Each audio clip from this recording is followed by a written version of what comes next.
আসসালামু আলাইকুম রহমতুল্লাহি বারাকাতু।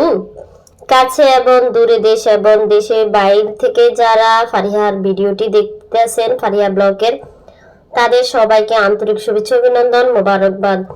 আশা করি সবাই ভালো আছেন, সুস্থ আছেন, আলহামদুলিল্লাহ। দেখে বুঝতে পেরেছেন আজকে ছোট্ট একটা ভিডিও আপনাদের সামনে উপস্থাপনা করার জন্য নিয়ে আসলাম। তো সকালের নাস্তার আয়োজন কিভাবে করেছি সেটা তো এক হাতে ভিডিও করা আর এক হাতে আয়োজন করা সম্ভব না, তাই খাওয়াটাই শুধু ভিডিও দেখালাম। সকালে গরম গরম খিচুড়ি খেয়ে নিতেছি মা মেয়ে। তো কেমন হয়েছে খিচুড়ি, কালারটা দেখেই বুঝতে পেরেছেন, মাশাআল্লাহ অনেক সুন্দর হয়েছে। আমার কাছে তো খুবই ভালো লেগেছে।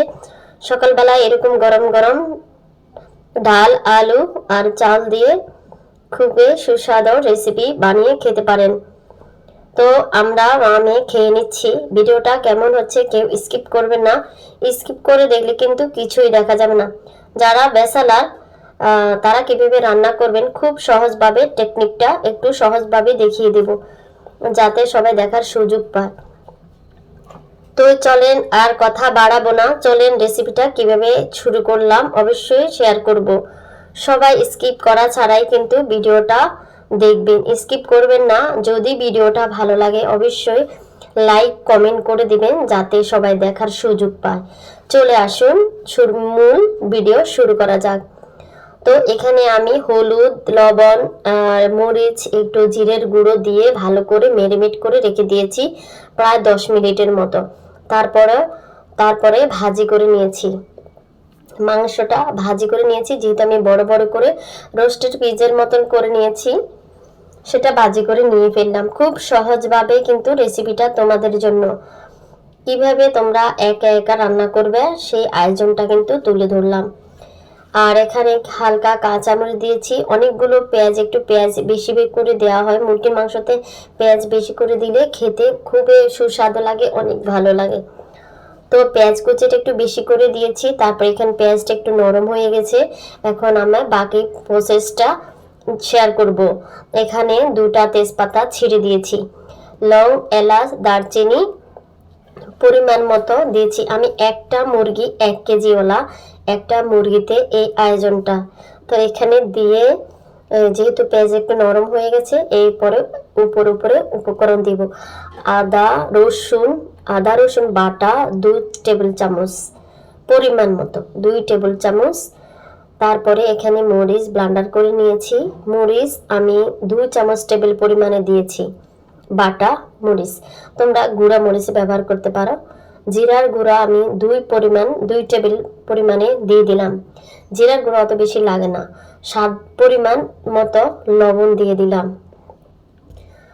আন্দাজ মতো প্রয়োজন মতো 1 চা চামচ, 1 কেজি মুরগির মাংস আমি 1 টেবিল চামচ হলুদের গুঁড়া দিয়ে দিয়েছি। এখন আস্ত হাতে মোটা আগুনে অল্প আঁচে হালকা করে এখন বাকি মশলাগুলো একটু ভালো করে নাড়াচাড়া করে ভাজি করে নেব। তেলটা ভাসা পর্যন্ত কিন্তু অল্প আঁচে রান্নাটা করতে হবে। মশলাটা দেখে বুঝতে পেরেছ, মশলাটা অল্প আছে কিন্তু ভাজি করা, দেখে বুঝতে পেরেছ ভাজিটা মোটামুটি হয়ে গেছে, তেলটা ভেসে উঠেছে। এখন আন্দাজ মতো পরিমাণ মতো পানি দিয়ে মশলাটা আরও একটু কষিয়ে নিব। বাকিটা কষানো হবে পানি দিয়ে। এখন অর্ধেক কষানো হয়ে গেছে।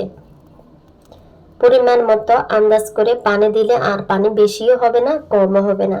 যদি ঝোল বেশি রাখে তাহলে পানি একটু বেশি করে দিতে হবে, আর যদি ঝোল কম কম মাখা মাখা করে হয় তাহলে অল্প করে পানি দিতে হবে।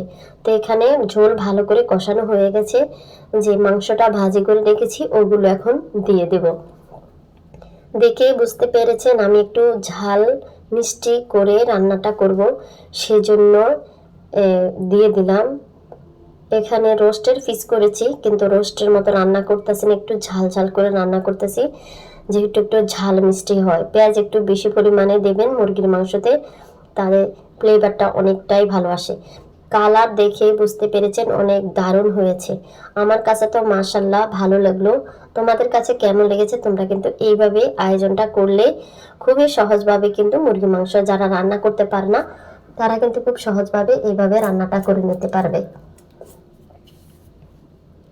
তো রান্নাটা আমার পুরোপুরি কমপ্লিট হয়ে গেছে। কেমন হয়েছে কিন্তু অবশ্যই জানাবে রান্নাটা কেমন হয়েছে। একটু মাখা মাখা ঝোল করে অল্প আঁচে কিন্তু আমি রান্নাটা শেষ করে নিয়েছি। খুব কম সময়ের ভিতরে কিন্তু আমার রান্নাটা হয়ে গেছে। যেহেতু মুরগির মাংসটা অল্প আঁচে কিন্তু ভাজি করা হয়েছে, তাই আর বেশি রান্না করতে আর বেশি সময় নেওয়া লাগে না।